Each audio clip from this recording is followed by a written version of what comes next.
Décret D 2025-0261 PRG SGG portant nomination de magistrats. Le président de la République, vu la Constitution, vu la loi organique L 2013-054 CNT du 17 mai 2013 portant statut des magistrats, vu la loi organique L 2013-055 CNT du 13 mai 2013 portant organisation et fonctionnement du Conseil supérieur de la magistrature, vu la loi L 2015-019 AN du 13 août 2015 portant organisation judiciaire de la République de Guinée, vu la loi L 2018-025 AN du 3 juillet 2018 portant organisation générale de l'administration publique, vu le décret D 2023-0083 PRG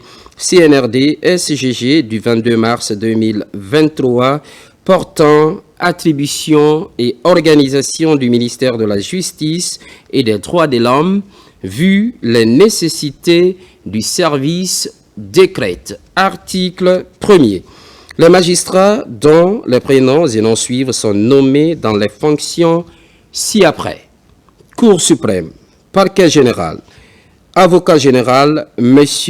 Ibrahima Ankamara, précédemment procureur de la République près le tribunal de première instance de Nzérékoré, cour d'appel de Kankan, 2, parquet général, procureur général, M.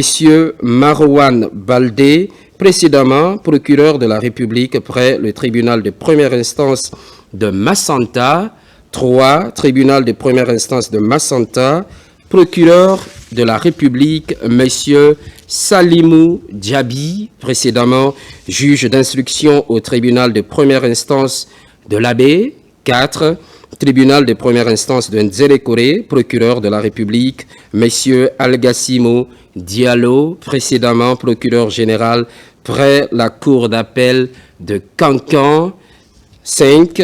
Article 2. Le présent décret qui abroge toutes dispositions antérieures contraires prend effet à compter de la date de sa signature et sera enregistré et publié au journal officiel de la République.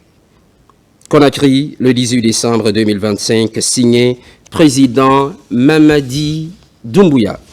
Décret D 2025-0262 PRG SGG portant nomination d'un haut cadre à la présidence de la République. Le président de la République, vu la Constitution, vu la loi ordinaire L 2018-025 AN du 3 juillet 2018 portant organisation générale de l'administration publique, vu le décret D 2021-0059 PRG CNRD SGG du 2 novembre 2021 portant attribution, organisation et fonctionnement de la présidence de la République, décrète. Article 1er.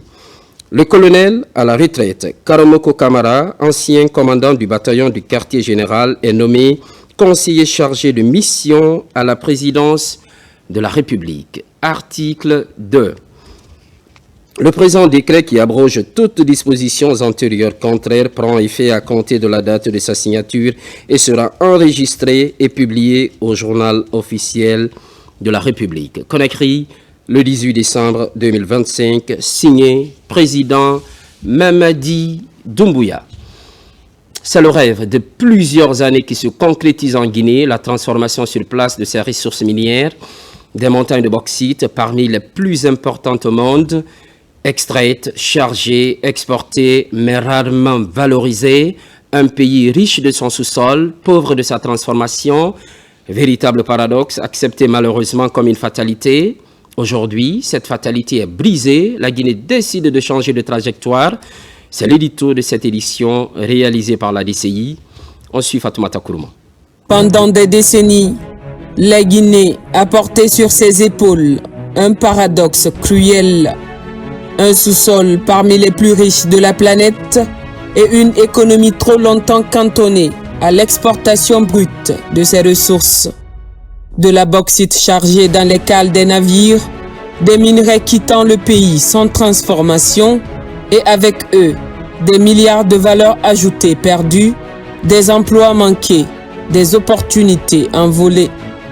Ce cycle, longtemps présenté comme une fatalité, est en train d'être brisé. Et ce tournant porte un nom, une date et une volonté politique assumée. Le leadership du président de la République, son Excellence Mamadi Doumbouya. Le 8 avril 2022, il convoque l'ensemble des compagnies minières opérant en Guinée, notamment celles disposant de conventions incluant la construction de raffineries. Le message est sans détour. Les engagements doivent être respectés. Vous êtes venu en Guinée pour investir afin d'obtenir un meilleur rendement pour vos capitaux. Ces investissements devraient faire non pas au détriment de la Guinée, mais également à son profit.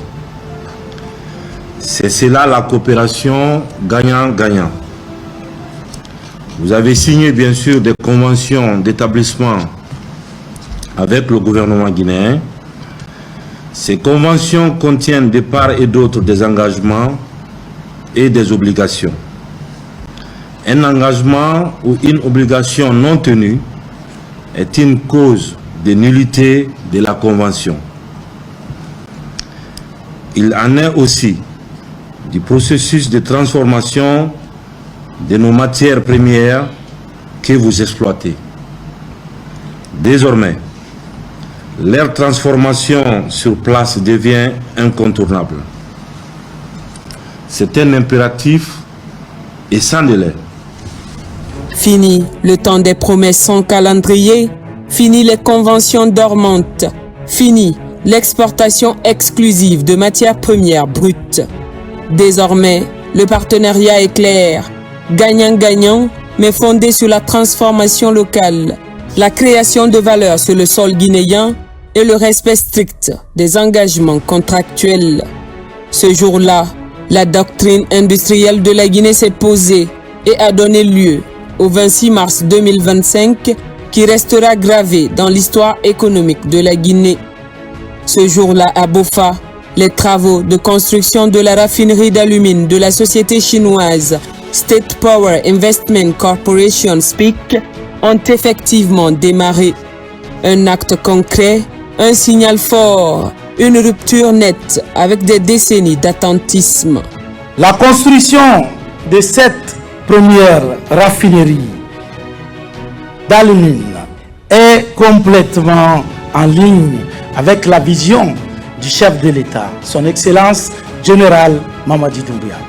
Une vision hautement stratégique de développement socio-économique de la Guinée pour les 15 prochaines années à travers le pilier 3, infrastructure, transport et technologie du programme Simandou 2040 de la République de Guinée indépendante et souveraine.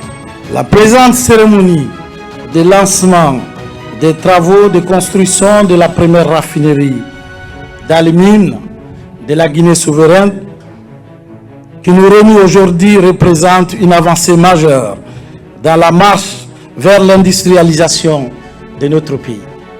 Cette cérémonie est devenue possible grâce à la détermination, à la volonté, à la clairvoyance, au leadership fort de son Excellence, le général Mamadi Doumbouya, de transformer sur place la bauxite en alumine. Ici, à Bofa, oui, c'est possible.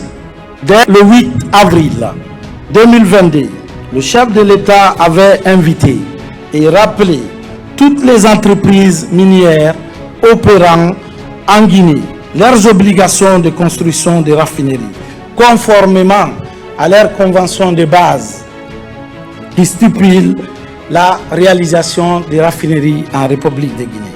Les entreprises qui ont tous l'obligation de construire leurs raffineries en Guinée n'ont plus d'excuses. doivent se conformer au Code minier de la République de Guinée et se conformer à leurs conventions signées. L'exécution de l'obligation reste un impératif pour la transformation sur place de notre matière première afin de créer les conditions de développement d'un corridor de prospérité. Pour la première fois depuis l'indépendance, la République de Guinée engage sur son propre sol la construction d'une raffinerie d'alumine moderne, pensée non comme un simple projet minier, mais comme un pilier de l'industrialisation nationale. Car, il convient de le rappeler, la seule raffinerie d'alumine qu'ait connue la Guinée, celle de Fria, a été construite à l'époque coloniale et mise en service en 1960, il y a plus de 65 ans.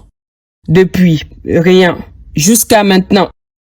Le projet SPIC s'inscrit dans une dynamique industrielle majeure, avec une capacité annuelle de 1,2 million de tonnes d'alumine, un investissement estimé à 1 milliard de dollars, une centrale thermique de 250 MW, dont 100 MW injectés dans le réseau national, un quai d'expédition de 35 000 tonnes et des infrastructures énergétiques dédiées.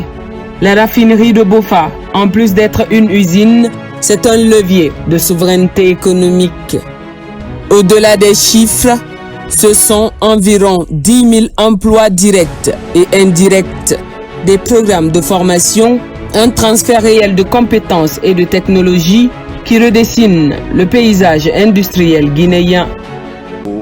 Je tiens à rendre un hommage au gouvernement guinéen, au peuple guinéen et à l'ambassade de la République populaire de Chine en Guinée pour le soutien précieux au développement de notre projet.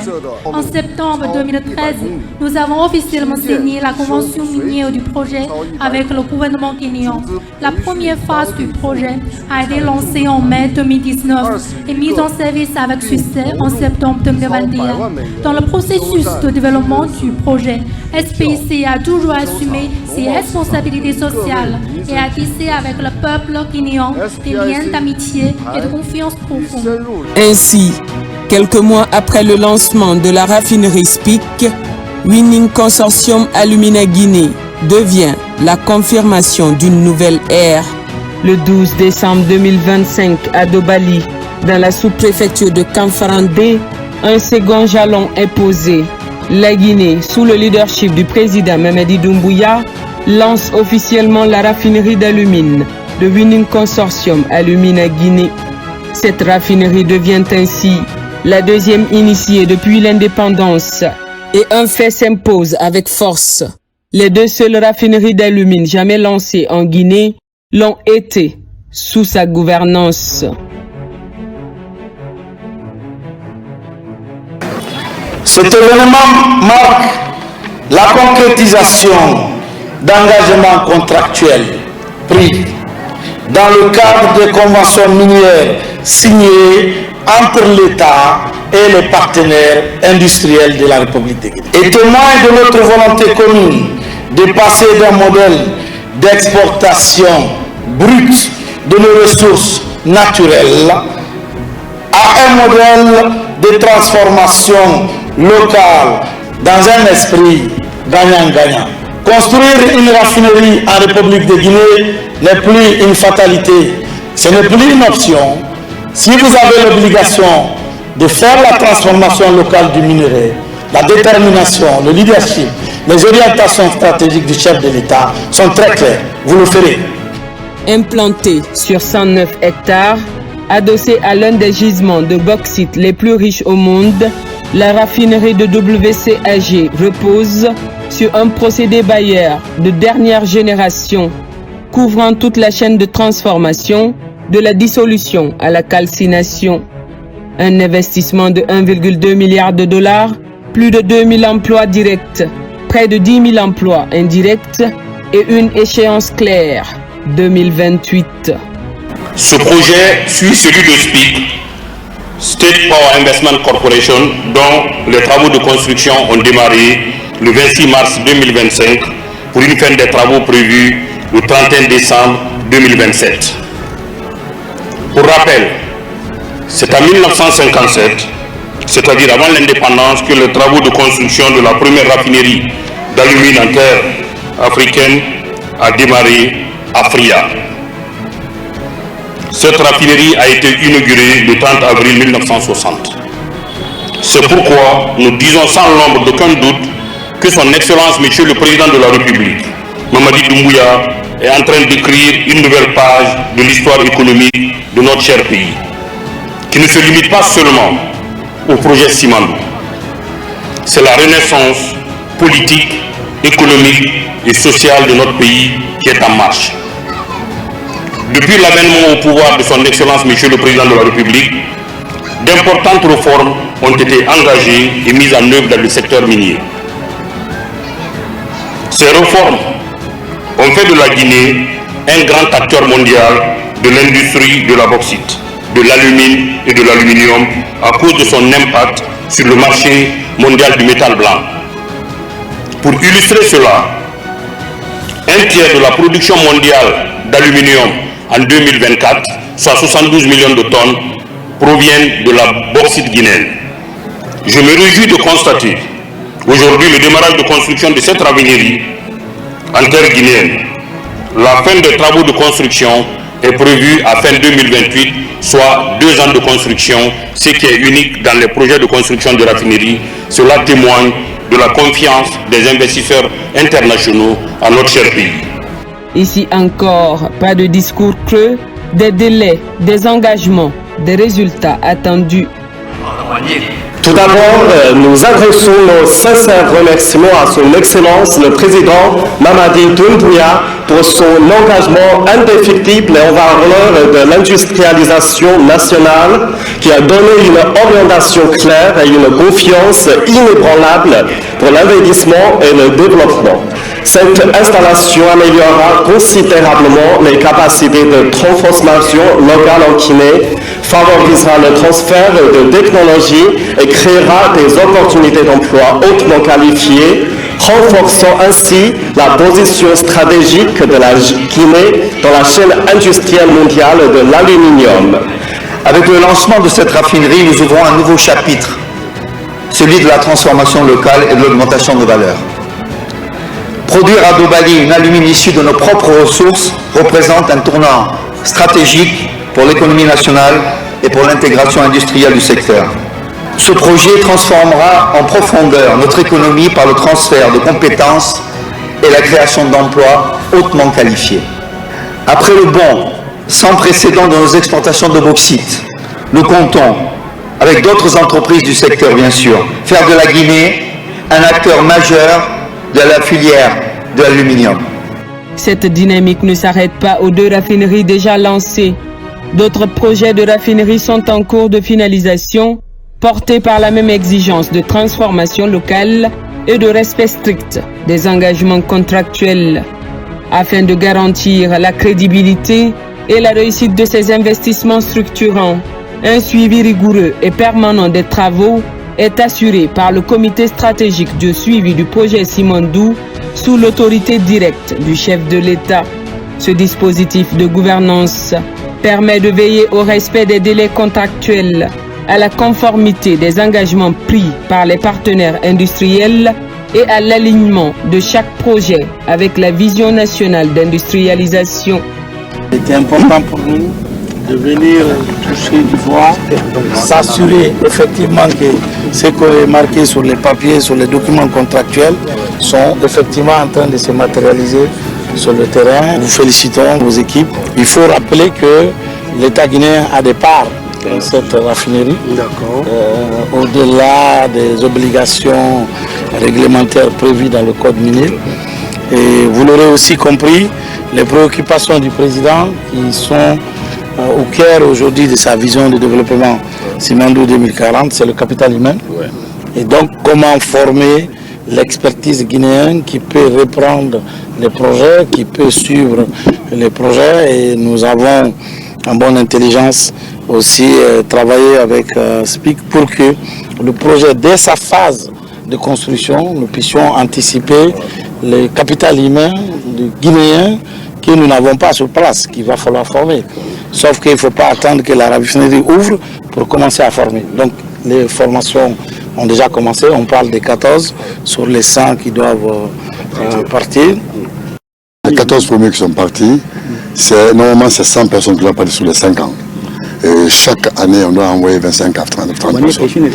Ce sont les futurs cadres de la raffinerie qui vont piloter la raffinerie. Voilà. Et on les appelle les talents. C'est les talents qui sont partis et qui doivent revenir. Dans un premier temps, M. le ministre nous a conseillé de prendre au niveau du centre de perfectionnement d'Alaba. Maintenant, à partir de l'année prochaine, on va prendre au niveau baccalauréat. Les meilleurs élèves au baccalauréat vont être sélectionnés pour aller en Chine. L'objectif est clair, structurer l'ensemble de la chaîne bauxitique guinéenne, de l'extraction à la transformation, en intégrant l'énergie, la logistique et les services industriels afin de bâtir un écosystème cohérent, performant et durable. À travers ces projets, la bauxite cesse d'être une simple matière première exportée brute. Elle devient un véritable levier de transformation économique, un moteur d'industrialisation capable de générer une valeur ajoutée durable, d'élargir le tissu industriel national et de positionner la Guinée comme un acteur stratégique de l'alumine et de l'aluminium, tant à l'échelle africaine qu'internationale. C'est ainsi que se dessine, pas à pas, une chaîne de valeur bauxitique intégrée, pensée pour maximiser les retombées économiques locales, renforcer la souveraineté industrielle du pays et inscrire la transformation des ressources naturelles au cœur du développement national. Ces projets ne sont pas isolés. Ils s'inscrivent dans une vision globale, Simandou 2040, un programme stratégique qui ambitionne sur les 15 prochaines années de faire de la Guinée un hub industriel, un acteur majeur des minerais transformés, une économie structurée autour de la valeur ajoutée locale. Infrastructure, énergie, transport, technologie. Le troisième pilier de Simandou 2040 prend forme à Boké et à Bofa, là où la souveraineté économique cesse d'être un slogan pour devenir une réalité mesurable. À l'heure où la Guinée franchit un cap décisif avec le lancement des raffineries d'alumine de SPIC et de WCAG, l'émergence d'entreprises minières locales comme Nimba Mining Company, à 100% de capitaux guinéens, illustre la volonté de bâtir une industrie intégrée, créatrice de valeur sur le territoire national. C'est avec une immense fierté que nous assistons aujourd'hui à un moment historique. Le chargement de la première cargaison de bauxite de Nimba Mining Company, ici à Kamsa, dans le Bagataï. Ce n'est pas un simple départ de minerais. C'est aussi grâce à une intelligence collective, le symbole concret de la reprise en main de notre destin minier, le fruit d'une volonté patriotique claire, incarnée par le chef de l'État. Faire de la Guinée une puissance souveraine, moderne et performante dans la gestion de ses ressources naturelles, pour le bien-être de ses populations. Ce succès de la première société minière détenue 100% par l'État guinéen marque l'entrée de notre nation dans une nouvelle ère de développement minier. Une ère où la Guinée prend en main. Nous rentrons dans une nouvelle ère. Une ère où la Guinée prend en main l'ensemble de la chaîne de valeur, de l'extraction à la transformation, jusqu'à la commercialisation de son minerai. L'ambition ne s'arrête pas à la bauxite. La Guinée se projette vers un autre chantier stratégique, la transformation locale de l'or. Le projet Nimba Gold Refinery s'annonce comme un tournant majeur. Une capacité de traitement pouvant atteindre 730 tonnes d'or par an, l'ambition de devenir la plus grande raffinerie d'or d'Afrique, en synergie avec des projets miniers structurants comme Bankan, attendus à partir de 2026. Là encore, les impacts sont clairs, création massive d'emplois, augmentation des recettes fiscales, structuration de la chaîne de valeur aurifère. La souveraineté économique guinéenne n'est plus un rêve lointain, elle n'est plus un discours, elle est désormais un enchaînement d'actes concrets. À Dobali, dans Boké et à Bofa, la Guinée écrit une nouvelle page de son histoire. Une histoire où nos ressources ne quittent plus la Guinée à l'état brut, mais où elles sont transformées ici par des mains guinéennes pour créer de la valeur guinéenne. Une histoire où chaque tonne de bauxite devient une opportunité d'emploi, de savoir-faire, de dignité retrouvée. Une histoire où la valeur ne s'envole plus vers l'extérieur, mais irrigue nos territoires, fait grandir nos entreprises, renforce nos PME à capitaux guinéens et ouvre enfin le marché industriel international aux entrepreneurs d'ici. Car derrière ces réformes, il y a une vision claire, le respect du contenu local, le choix assumé de confier du business aux entreprises guinéennes, de former des techniciens, des ingénieurs, des cadres capables de porter l'industrie nationale et de bâtir une économie qui profite d'abord aux Guinéens. Sous l'impulsion du président de la République, son Excellence Mamadi Doumbouya, la Guinée ne se contente plus d'extraire. Elle transforme pour créer de la richesse sur son sol. Elle industrialise pour offrir un avenir à sa jeunesse.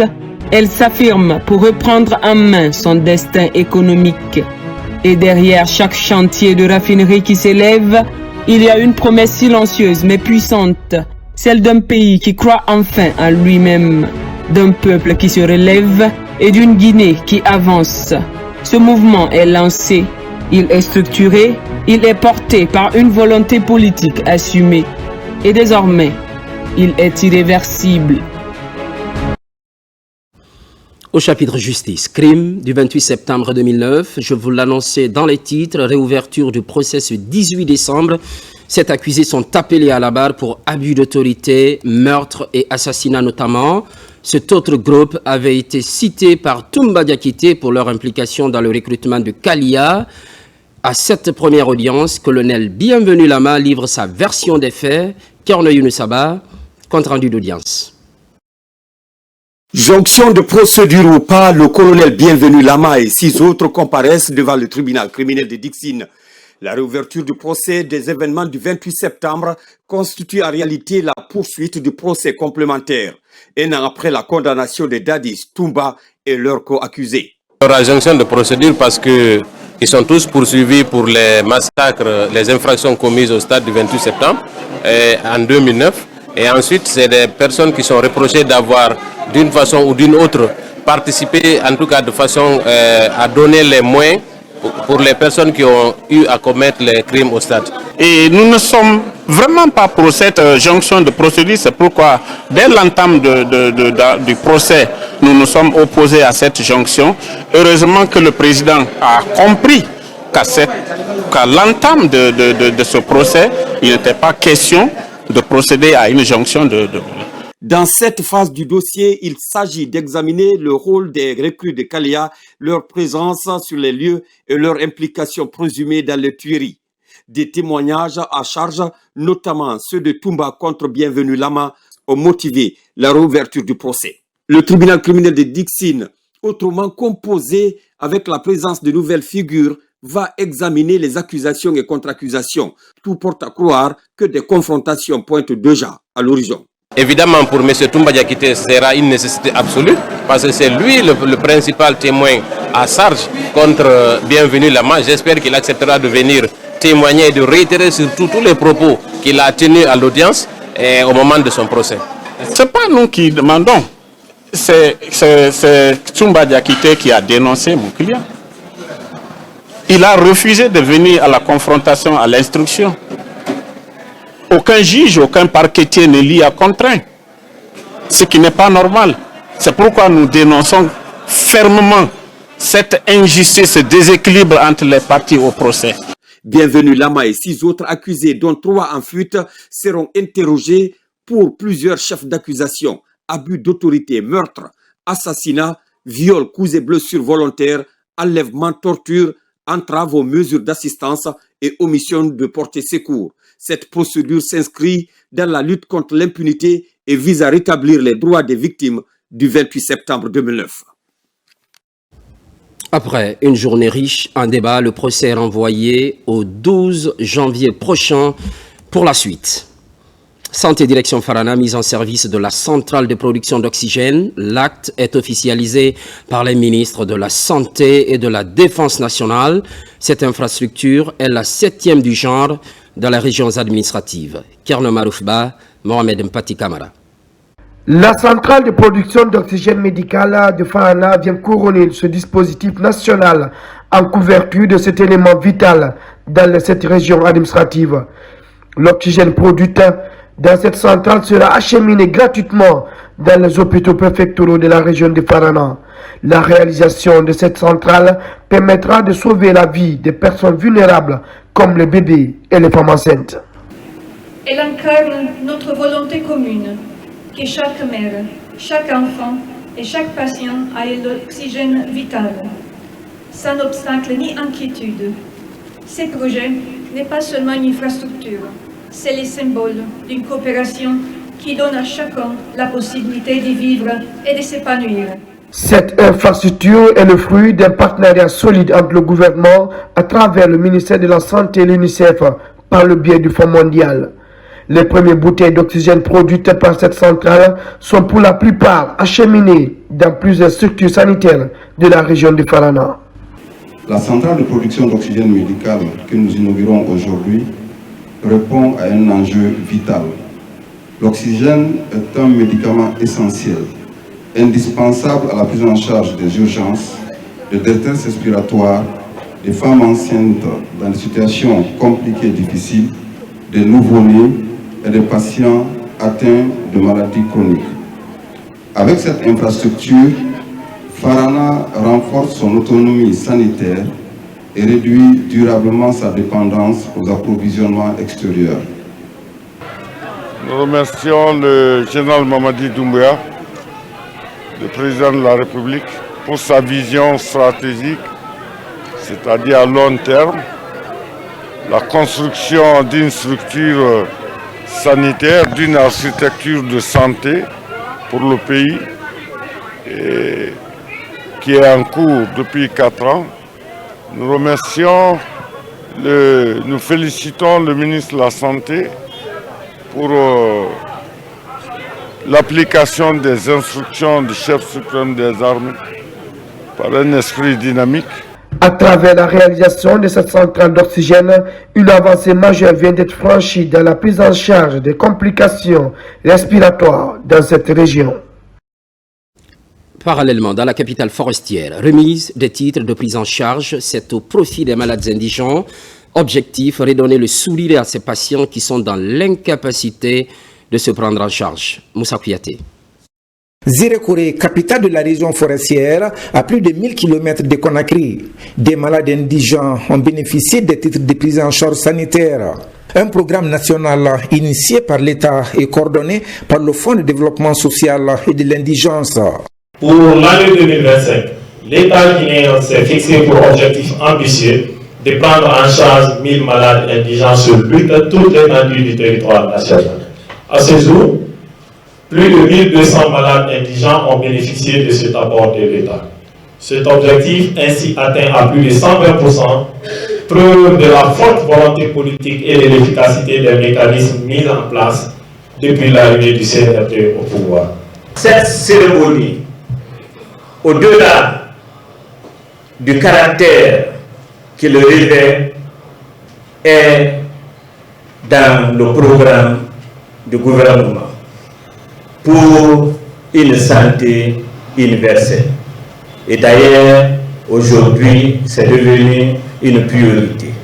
Ces malades indigents venus de toutes les préfectures de la région ont salué les efforts de l'État à travers le ministère de l'Action sociale, de la promotion féminine et de l'enfance. Je suis vraiment content et je remercie le groupe qui est venu pour nous sauver et je remercie le président Mamadou Doumbouya de ce qu'il est en train de faire ici en Guinée. Je tiens à féliciter très sincèrement le Fonds de développement social et d'indulgence Et je leur demande, je sais qu'ils font un bon travail, mais quand on fait un bon travail, on demande beaucoup. Donc le gouvernement va demander beaucoup, je sais que vous êtes capable de le faire. Votre target va être augmenté, donc je tiens à vous remercier. Ici dans la salle, le cas spécial de cet enfant d'une dizaine d'années a attiré l'attention du public. Ses parents en larmes ont sollicité l'intervention personnelle du chef suprême des armées pour pouvoir l'évacuer en dehors du pays. Dans l'actualité toujours, 18 décembre 2023, 18 décembre 2025, il y a 2 ans, le dépôt d'hydrocarbures de Kaloum était ravagé par les flammes. Un deuxième anniversaire sur fond de tristesse. Au-delà des pertes en vies humaines, plusieurs femmes entrepreneurs ont vu leur business négativement impacté. La page est tournée, elles bénéficient des subventions. Ce jeudi même, les opérations ont commencé. Mohamed Kamara. En décembre 2023, un incendie a touché le dépôt principal d'hydrocarbures de Kaloum. Cet incident tragique a coûté la vie à plusieurs personnes, également des économies des femmes entrepreneurs lourdement impactées. Pour élever l'économie de ces femmes sinistrées après l'incendie, le FMI, à travers le ministère de l'économie et celui de la promotion féminine, vole au secours de ces femmes. Sur le terrain, l'opération est pilotée par le Fonds d'appui aux activités économiques des femmes et filles, FAEF. Il était important pour nous que ces femmes puissent se relever après cet incendie. Mais donc aujourd'hui, c'est une suite logique parce que nous avons apporté les premiers soutiens économiques à ces cibles. Les ménages sinistrés de Kaloum, avec 100 micro-projets à fort impact, pour une valeur de 5 millions de dollars. Le premier groupe de femmes bénéficiaires de la subvention seront servis dans quelques jours. Mais bien avant, certains règlements de partenaires microfinance Cofina seront édictés. Nous remercions le ministère de la promotion des femmes qui s'est beaucoup investi. Depuis le premier jour jusqu'à aujourd'hui, ils nous ont demandé de faire nos projets. Nous avons mis nos projets. Et vraiment, ça y est en bonne voie et ça y est en train de se réaliser. Notre rôle aujourd'hui ici est pour aider les communautés individuelles, les communautés victimes à surpasser cet événement. Ce que nous avons vu nous a beaucoup ravis parce que le message a été porté sur un message de positivité. Ce que le gouvernement a fait, on est venu aussi les réitérer et tout ça témoigne de la solidarité que le gouvernement apporte à leur action et à leur sort. Cette date du 18 décembre 2025 coïncide au 2e anniversaire de cet incident tragique. Une occasion pour les autorités de se souvenir à travers la lecture du Saint-Coran et des prières. 2 ans après l'incendie du dépôt d'hydrocarbures de Coranti à Kaloum, le bureau des sinistrés sort du bois. Sur ce plateau, le président de la structure, il s'agit de M. Amara Touré. Bonsoir. Bonsoir mon frère. Première question, quel rôle avez-vous joué depuis après ce sinistre? Merci mon frère. Nous avons d'abord préféré faire la sensibilisation. Parce que dès le premier jour, c'était des lacrymogènes, les jets de pierre. On a compris que ça n'allait rien résoudre. Et il fallait élaborer une commission, un bureau qui allait négocier avec les autorités. Sur ce, nous avons élaboré une plateforme revendicative qui s'articulait sur 4 points. La rénovation de l'hôpital mère et enfant Bernard Kouchner, c'est déjà fait, rénové, meilleur même qu'avant. La rénovation de l'école, collège et lycée, 28 septembre, d'ailleurs encore mieux qu'avant, et équipé d'une salle d'informatique qui n'était même pas avant. Troisième, c'était les vivres. C'est là, on peut dire, au premier recensement des sinistrés, on a enregistré 2197 ménages. Et avec le retour des hospitalisés, des blessés et ceux-là qui s'étaient déplacés, on a encore exigé aux autorités de leur prendre en charge. Cela aussi s'élevait à 1492. Ce qui fait aujourd'hui, nous avons 3689 sinistrés, les deux. Donc, on peut dire alors que toute la plateforme revendicative est prise en compte. En compte, quatrième, c'était l'habitation. On a recensé 322 locataires qui ont été indemnisés. Il y avait 19 qui étaient aussi absents parce qu'ils étaient hospitalisés ou déplacés. Mais les 303 ont reçu chacun d'abord 1 million comme frais de transport et 17 500 000. Ça, c'est au niveau des ménages? Oui, des ménages. Au niveau des ménages locataires. Et les concessionnaires aussi, on avait commencé l'indemnisation à la hauteur de 60 millions. Ok, acceptez avec moi, parce que parmi les sinistrés, on retrouve aussi des entrepreneurs. Oui. Bon, de ce côté, quelle a été la contribution du gouvernement? Parce qu'on parle d'un montant, oui, d'une assistance globale qui se chiffre aujourd'hui à plus de 80 milliards de francs guinéens. Oui. Oui, parce que l'État, à travers ses services humanitaires, a beaucoup intervenu. Il faut le dire. C'est pourquoi, en résumé, on a essayé d'estimer en 80 milliards, à part les fonds revolving que FAEF engage aujourd'hui. Okay. Donc, nous, personnellement, nous quittons volet sinistré, volet entrepreneuriat. Donc, nous, personnellement, nous ne pouvons adresser que nos remerciements. D'abord, au président de la République, Mamadi Doumbouya, le président Mamadi Doumbouya, son premier ministre qui nous a même permis aujourd'hui de faire notre 2e anniversaire, faire la marche blanche, nous faire la coupe. Ok, on va revenir sur les activités qui ont meublé ce 2e anniversaire. Oui. Mais en plus du gouvernement, il y a aussi le FMI qui ne vous a pas abandonné, qui vous a tendu la main. Oui, effectivement.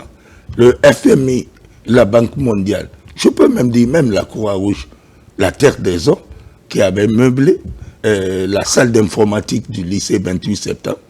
Donc nous avons été assistés par les institutions nationales comme internationales. Pour le cas du FMI, j'appuie sur la facilité de crédit, qui se chiffre quand même aussi à une quarantaine de milliards. 42 milliards 625 millions. Les fonds revolving. Aujourd'hui, par exemple, il y a eu une chose très concrète. Dès qu'on avait fini notre sacrifice, après la marche blanche, la directrice Virginie Touré nous a conduits au concret, au bureau de Kofina, où 13 des ménages sinistrés avaient déjà leur dossier à la direction.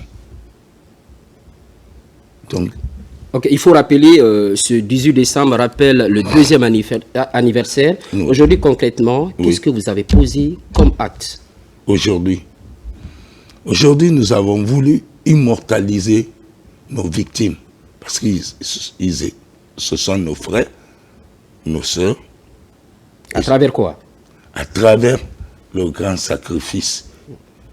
On a appelé les 3 mosquées de Corinthie 1 et 2 pour venir ensemble commémorer cela. Nous avons fait la lecture du Saint-Coran.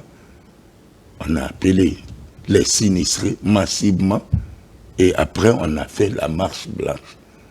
Pour tout le monde était en blanc, en signe de paix, parce qu'on ne pouvait pas danser. Nous étions en deuil ce jour.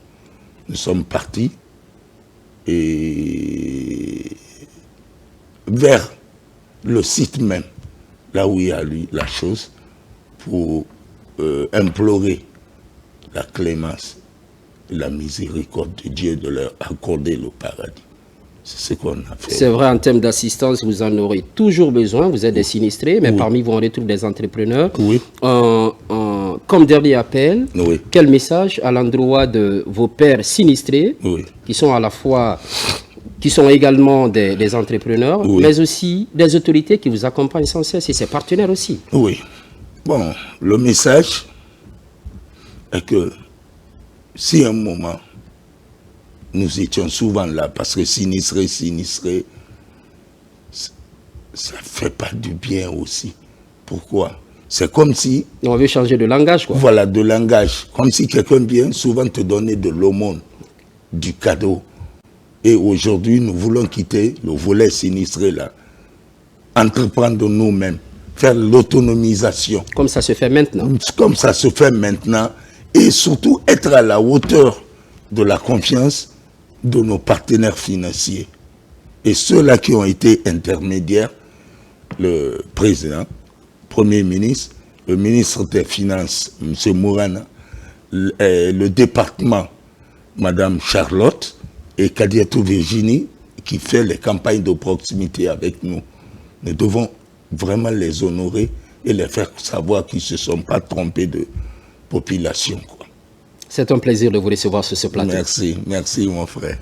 J'étais sur ce plateau avec le président du bureau des sinistrés du dépôt d'hydrocarbures de Corentin à Kaloum, à la personne de M. Amara Touré. À l'approche de la fête de Noël, geste de solidarité en faveur des enfants de l'orphelinat Regina Maris. C'est un don de vivre et de non-vivre à la Fondation Je Danse. La structure réaffirme son soutien aux couches vulnérables. Cheikh Sanoussi Sanko.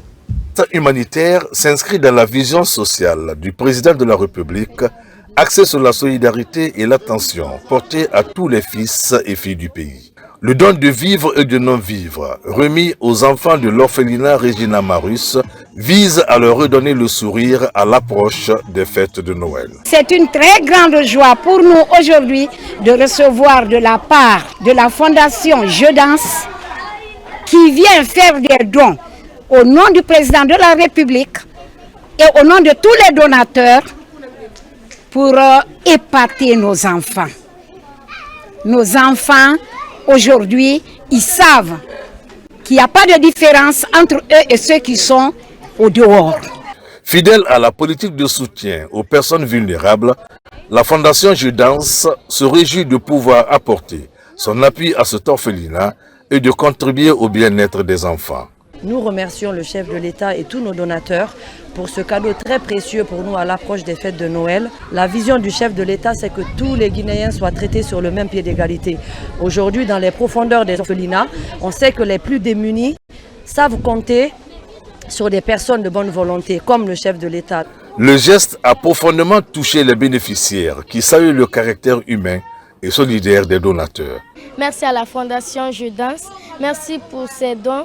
Je n'ai pas beaucoup de mots, mais j'aimerais dire quand même merci, merci pour tout. Un sentiment de choix pour tous les enfants, puisque la vision qui a été donnée par la Fondation Je Danse, apporter de sourire à ces petits-enfants, n'est pas fortuit, c'est ici un don à cœur ouvert.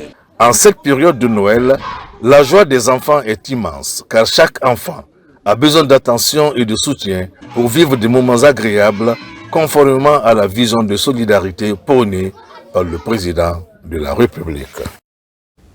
À Conakry, conseil d'administration de l'Agence guinéenne de la sécurité routière à Guisser, une session consacrée à l'examen du bilan 2025, mais surtout à la validation des grandes décisions pour 2026. Maïmouna Bella Diallo.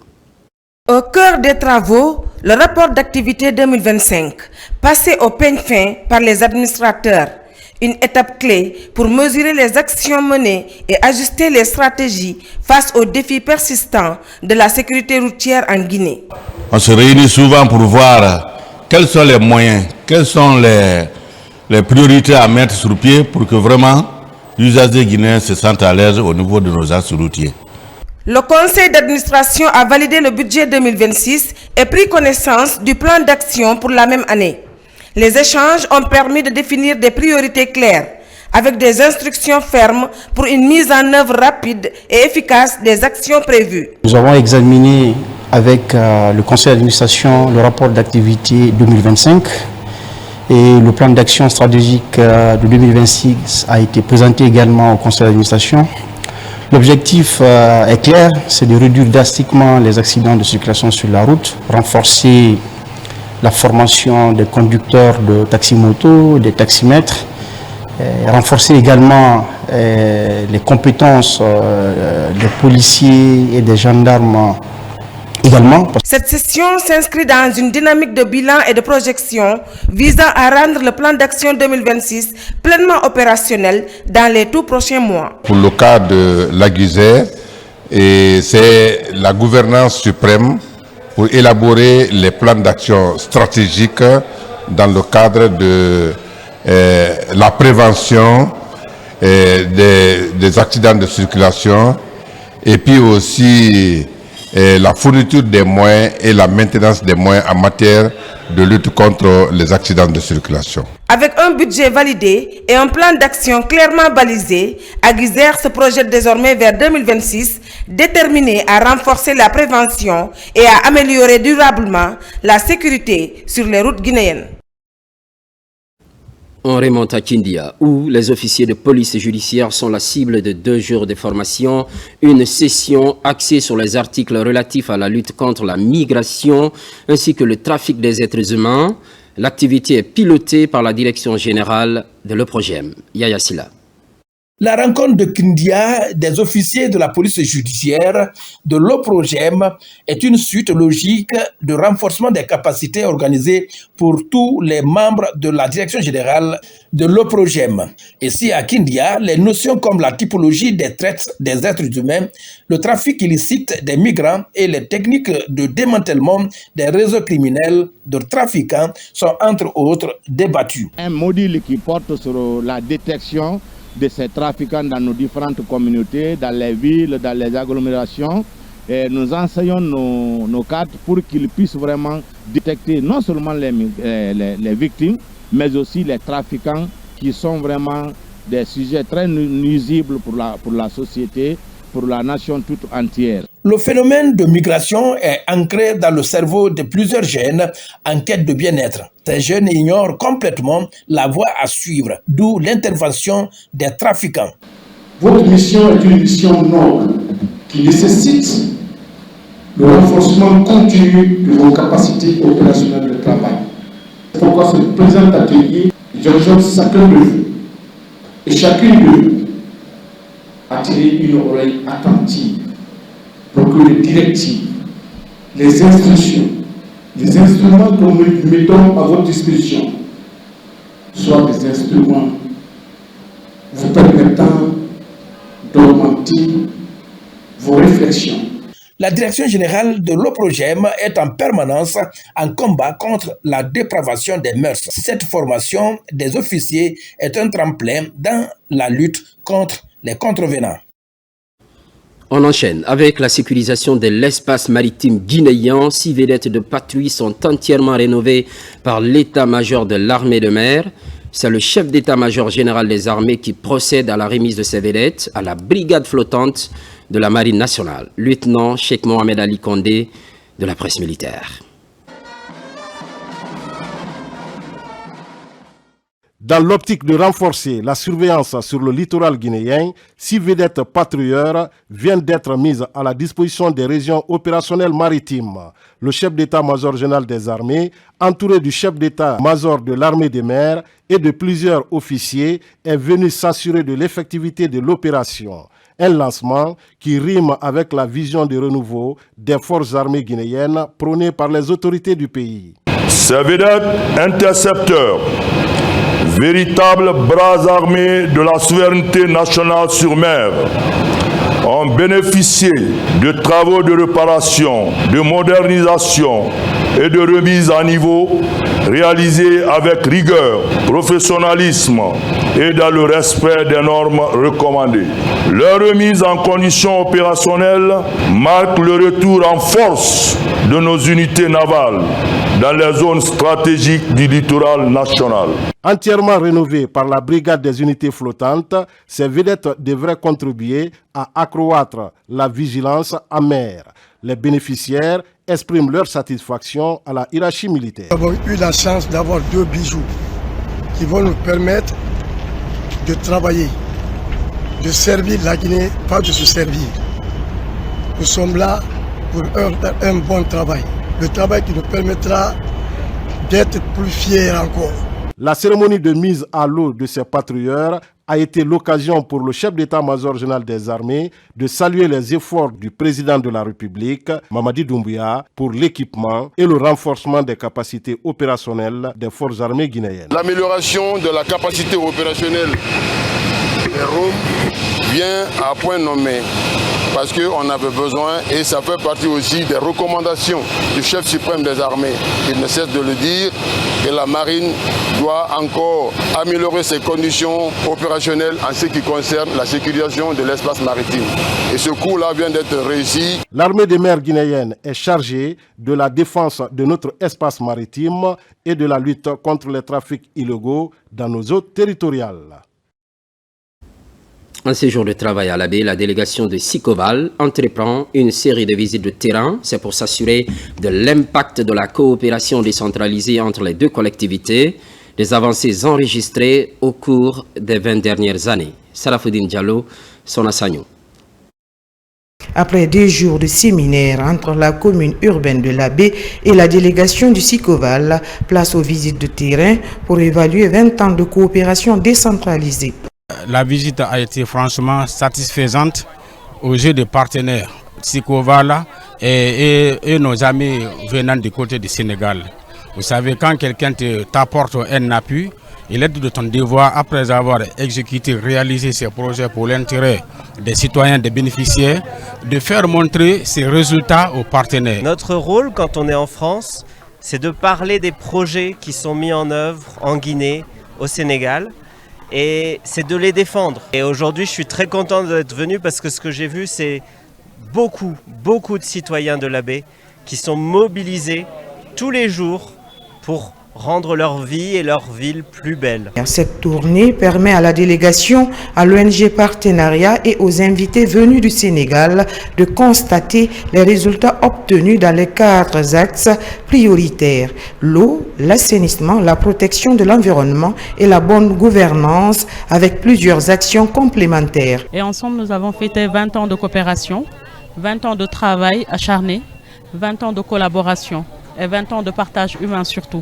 En clôture, la mission visite des écoles, le site de protection du barrage de Touri, puis le centre SADEG, où près d'une centaine de femmes et de filles sont formées à divers métiers. À Koursa, le travail de la terre attire du monde davantage. Les fils, résidents et ressortissants s'intéressent à la culture du riz. C'est le cas d'un entrepreneur, fils de la localité, qui vient de mettre en valeur 137 hectares. Abdul Karim Kamara, images et témoignages. Des terres arables, Kouroussa en a à revendre. Aujourd'hui, les fils du Hamana sont enthousiastes à l'idée que ce potentiel peut aider à transformer leur préfecture en un grenier incontournable en Guinée. Cet homme collabore avec le ministère de l'Agriculture dans l'achat des machines, laverda et tracteurs, ainsi que l'engrais. Une collaboration qui a fini par aiguiser son appétit à se lancer dans l'agriculture. Aujourd'hui, nous avons un président qui fait beaucoup pour nous, les agriculteurs. Si nous, les Guinéens, on prend du courage pour éviter beaucoup d'importations du riz, c'est possible en Guinée d'atteindre l'autosuffisance alimentaire. Dans le village de Karankama, sous-préfecture de Sangiana, le nouvel amoureux de la terre a mis en valeur 137 hectares dans les plaines de Bakroukoni et de Labedo. Au vu du calibre des grains, l'on s'estime heureux de voir un grand rendement sans apport technique, notamment l'aménagement. Malgré qu'il n'y a pas eu d'apport d'intrants agricoles, on a obtenu vraiment un résultat moins escompté. Toutes les variétés peuvent être expérimentées ici. Nous demandons que nous soyons accompagnés par l'État. Si l'aménagement est là, pourquoi faire une culture, c'est-à-dire une récolte par an? On peut faire plus que ça. C'est ce genre d'initiative qui est mieux pour nous, mais la population se laisse toujours aller à la dérive à cause des mines. Chacun doit donc se rendre à l'évidence que seule la terre ne trahit pas et notre survie en dépend. Ici, dans les plaines de Kouroussa, à côté de son engagement, cet entrepreneur, doublé désormais d'agriculteur, rappelle aux décideurs que l'autonomie alimentaire tant souhaitée passe nécessairement par la levée des obstacles au développement agricole. Et puis, cette déclaration de la Fédération des mines et carrières, la structure apporte un démenti suite à l'annonce de l'ex-secrétaire général des sociétés minières, annonce selon laquelle la Fédération des mines et carrières se désaffilie de l'Union syndicale des travailleurs de Guinée. Marie-Noël Simon Tolno, Robert Bangoura. La fronde remonte au 6 décembre dernier, quand la Fédération des mines et carrières affiliée à l'USTG apprenait sa désaffiliation de l'Union syndicale des travailleurs de Guinée. Une lettre circulaire avait fait état de cet acte posé par l'ex-secrétaire général des sociétés minières. Dans cette salle, ils sont au total 13 sociétés représentées qui revoquent cette annonce de l'ex-secrétaire général des sociétés minières. Considérant qu'aucune délégation ici présente n'a été concertée concernant la décision de désaffiliation de la FESAMICAG à l'USTG, considérant qu'il est reconnu à tout délégué syndical ou secrétaire général de démissionner à son poste de responsabilité. Mais quant à la délégation ou fédération, elle est l'émanation des différentes sociétés fédérées. Autrement dit, il appartient aux différentes délégations ou collèges syndicaux fédérés au sein de la FESAMICAG de décider de son affiliation ou de sa désaffiliation à une centrale syndicale. Soutenus par l'USTG dans leur décision de révoquer cette annonce, ces délégations présentes à ce conseil syndical s'engagent fermement et unanimement à continuer à œuvrer aux côtés de l'USTG. Les différentes sociétés membres de la FESAMICAG présentes à ce conseil syndical à l'unanimité décident et arrêtent ce qui suit. 1. Sa désapprobation et sa désolidarisation de la décision de désaffilier de la FESAMICAG à l'USTG annoncée par l'ex-secrétaire général Elhadji Yunus Ayula. Réitère son engagement et sa détermination à demeurer au sein de l'USTG. Ainsi, il est prévu demain vendredi 19 décembre 2025 l'organisation d'un congrès pour la mise en place d'un nouveau bureau exécutif de la Fédération des mines et carrières et assimilé ici à Conakry. Vive la classe ouvrière guinéenne! Sport à présent sur fond de célébration, le AFIA 77 commémore les 48 ans de son triplé et dans un contexte de refondation où le Guinéen a soif de sa place d'antan à l'échelle africaine. Mais comment, après ce sacre, le AFIA est devenu une légende pour les Guinéens? Ensemble, suivant ce commentaire signé Abdul Karim Kamara. Placé 8e parmi les 20 meilleurs clubs du continent du XXe siècle, le AFIA Football Club est le premier à remporter 3 fois la Coupe d'Afrique des clubs champions, l'actuelle Ligue des champions. 1972 à Kampala en Ouganda, 1975 à Lagos au Nigeria et 1977 en apothéose à Conakry. Ce club a été considéré comme symbole de vitalité de la jeunesse africaine par feu Ahmed Sékou Touré. Plus qu'un club de foot, le AFIA a réussi à réconcilier les nations avant le sommet des chefs d'État. Camarade Ahmed Sékou Touré, au lendemain du sacre, disait à la jeunesse africaine de Guinée de rétablir immédiatement le pont entre elle, la Côte d'Ivoire et le Sénégal. Le AFIA, c'est également le 3e ballon d'or africain décroché par Chérif Souleymane et 2 ballons d'argent par Nabilaï Kamara alias Papa Kamara. 48 ans après ce chapitre mémorable du foot guinéen, sur une 60aine de joueurs ayant écrit cette page d'histoire, il ne reste plus qu'une dizaine de joueurs en vie, dont 4 malades dans un état grabataire.